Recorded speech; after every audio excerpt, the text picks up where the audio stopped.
I'm just making some postcards to send out to friends, and this is a great activity that you can do yourself.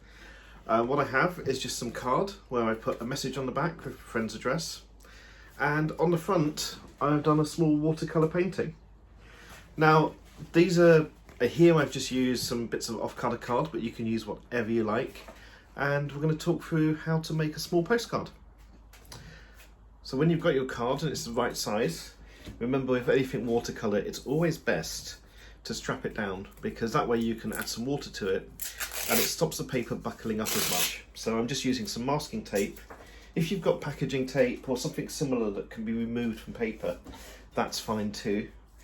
And as it's a small piece of card, I'm not going to put one all the way around, I'm just going to go across the top and the bottom. That should just stretch it enough for it to do what it needs. And I'm just going to grab a sponge.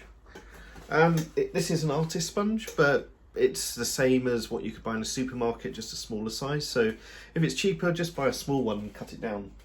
I'm taking some fresh water and I'm just going to run this over like that. And that just creates a nice water barrier for the painting to stick to. Now for this I'm going to use my favourite watercolour set, which is this small pocket one. And again, you could use watercolour, you could use paints, poster paints, acrylics, whatever you want to. There's no rules or right or wrong with this. And I'm just going to use a very cheap brush. This is a size 5. Sorry, it's a size 3, but it's the sort of brush you can find anywhere. And again, use whatever size you like.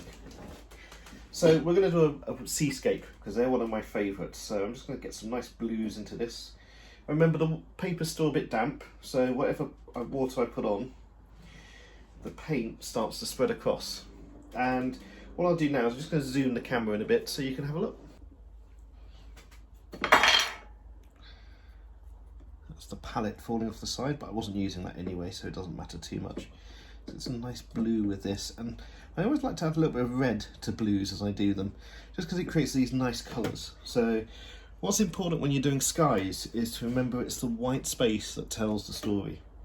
So I'm going to add a line across here, which makes our horizon. And then I'm just going to work up with some blues and try and leave some of these white space. We want some nice cloud formation in this to give a sense of distance and a sense of how far away it is. So I'm just adding in this to create some nice clouds, and you see it starts to get a sense that there's depth to it because of the clouds.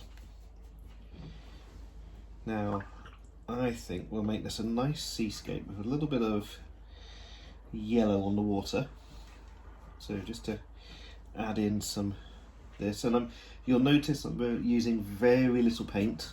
I'm just using mostly water with just a dabbing of the paint to take across.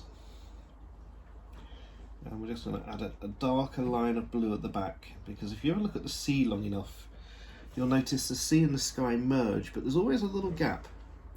And it's that gap that we call the horizon that tells the story of a painting. And here we're going to have a nice blue storytelling with it. Actually, I think I can afford to be a bit bolder with the colour blue there, so I'm just going to boost that a bit.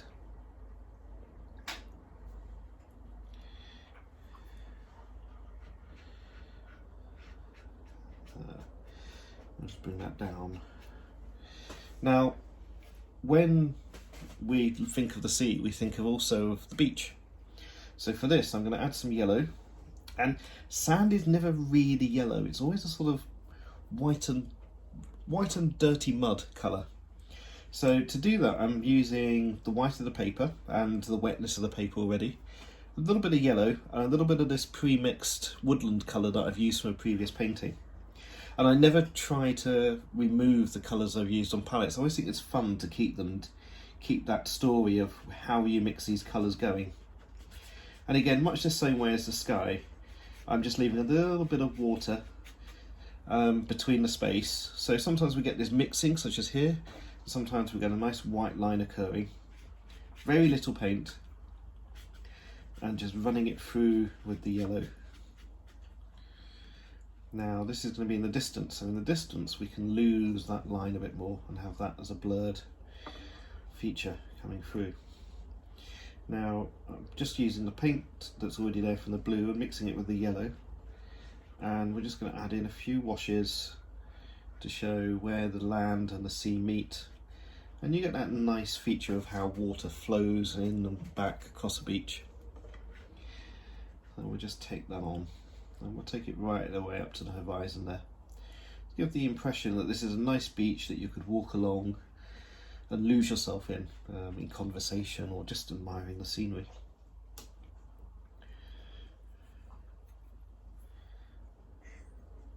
I'm just going to add in a little bit more detail in the foreground here.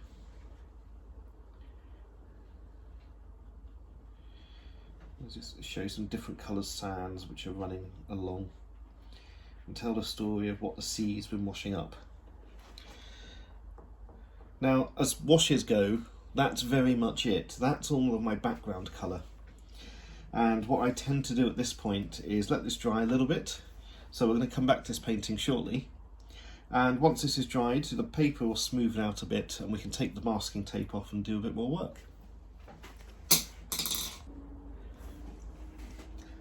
So it's drying a little bit now. I've left it about 5 minutes before we turn into it. And I'm just going to, again, get some water on the brush and just test how wet it is with running some water through. And you'll see there's a little bit there which we can start to make into waves. At this point I'm going to peel this bottom tape off, because one of the things that I don't like in a painting is this nice defined edge. And I know some people like that. If you do, that's fine. But for me, I always think there's an opportunity with that, just to revisit it and bring that edge down, add some bolder colours in, and start to frame the painting with its own brush strokes. I'm going to add a bit of orange into this. So again, I'm not mixing on the palette, I'm mixing on the paper directly with water. And I'm just going to bring this down and create the sort of wave of colour running through this. And it's important to let the white of the paper through, let that tell part of the story of the painting as well, and the scene. So let's have a look at the sea now. So again, going with a slightly darker colour. And if you do make this too dark, it's fine. You can always just go back and overpaint it with water. But just try and be respectful of where some of the white is showing through. So that's a bit of that.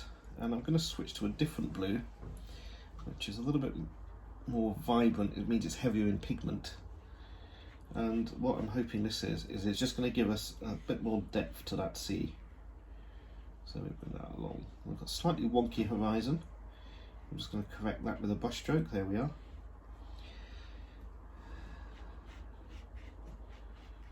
That's it. And then bring your brush strokes nearer the coast, in line, nearer the coast and nearer the beach, in line with how you see the beach running, because that helps to start create the wave effect. This is the point where Teacup's running around behind me, who's my dog, and she's decided that she wants to pass criticism, so she's coming along and you'll hear her tapping in the background. Now I'm going to get some nice mid-range greens, and we're going to add a bit of foliage in the foreground here, so very simple, just sort of stroking up. We'll add some bushes and stroking up, and we're going to come back to them in a little bit later. Now exactly the same with the sky. We'll take that tape off, and again just with some fresh water and a tiny little bit of the blue, I'm going to start at the top and just finish off where the tape's now been removed, now that the paper's sitting relatively flat. And we'll take that along. A little bit of this green, because I've just decided that this just could do with a bit of flashing out along the beach. And for me, the horizon is terribly flat, so I'm going to go for this dark green here and some of this, and we're just going to add in some hills in the background. Again, this is a made-up landscape, so it could be anywhere. We'll just do that to give a sense of distance and perspective, that this beach is travelling around. And again, use that same green just to add some darkness into here.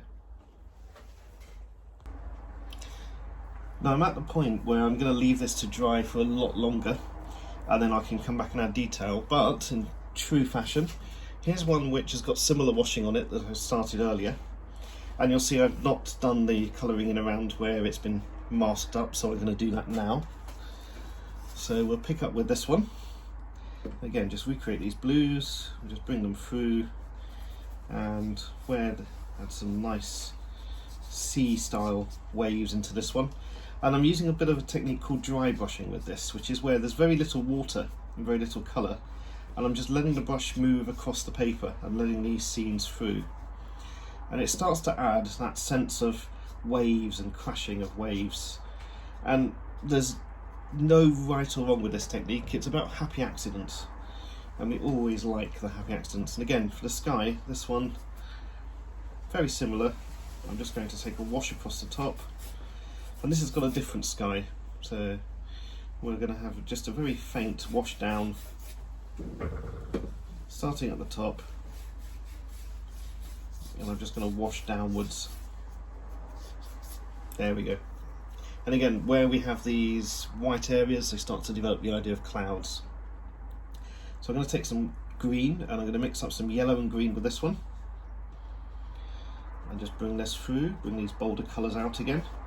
Because once the painting's dried on its first wash, its first watercolour wash as it's known, you tend to find the colours flatten out a bit. And for me, part of the joy of watercolours is this layering effect. And you get this nice way of creating images simply by just adding images over the top. It's the same landscape, the same story, but because it's painted in different areas of time and because we're doing this differently, our ideas change and we might change our mind on what should be here and what isn't. I'm already having a conversation in my head that I might add some flowers to this shortly as well. So we'll take this through. And here we've got a foreground hill, which I'm just going to add and define out with some of these darker colours. And we've got this section here which I'm going to make more of a background. So again, because I've had the taping around the edge, I'm just going to run this second wash all the way across. So that wash is covering all of it. For your third, fourth or fifth washes you won't need the taping, or same, or sometimes even on the second, but this is quite a heavy card so it lasts quite well. It's up to your judgment, and again there's no right or wrong with any of this. It's the beauty of painting. And just bring those hills up, add some trees.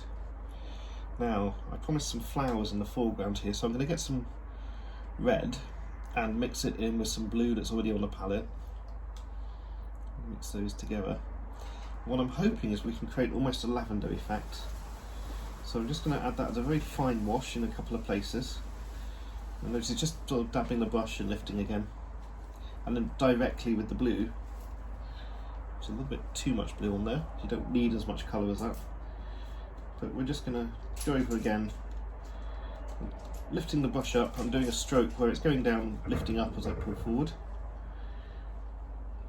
And we're just going to give the impression that there's some heather or some lovely lavender that's growing along this hill.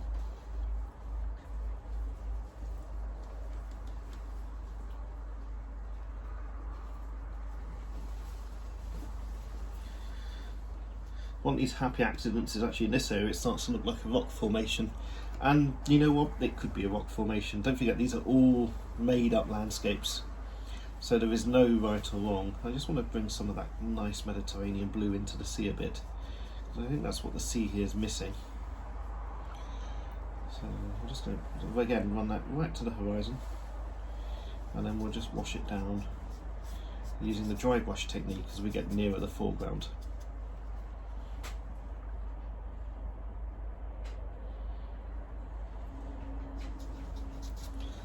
That's it. Now I'm going to call this one finished. So I'm going to choose a colour that I've not used an awful lot of, so we'll go for a nice bright red. And the most important bit with this is to actually put a fingerprint on it to make sure it's an area that's stable and dry, and sign it. Then I'll put this to one side to dry, and I'm going to pull this one out, oops, if I can pick it up, which is the one we started. And this is all now dry enough to do a bit more heavy colouring on. So again, we're working on this foliage. Let's build up some colour washes of plants. and some grasses that we may find at the beach. And if you're struggling to think of or imagine what a seascape could look like, it's absolutely fine to use a computer, call up Google, and just type the word seascape and be inspired and paint directly from the computer screen. Look at the screen and imagine you're there, and imagine that you're feeling it. Imagine you're feeling these grasses moving around as you're painting. This one's going to be a very loose painting because it's got this wonderful quality to it already where it's slightly dreamlike. So I'm just going to add some darker green again because I just want to pick out that horizon line.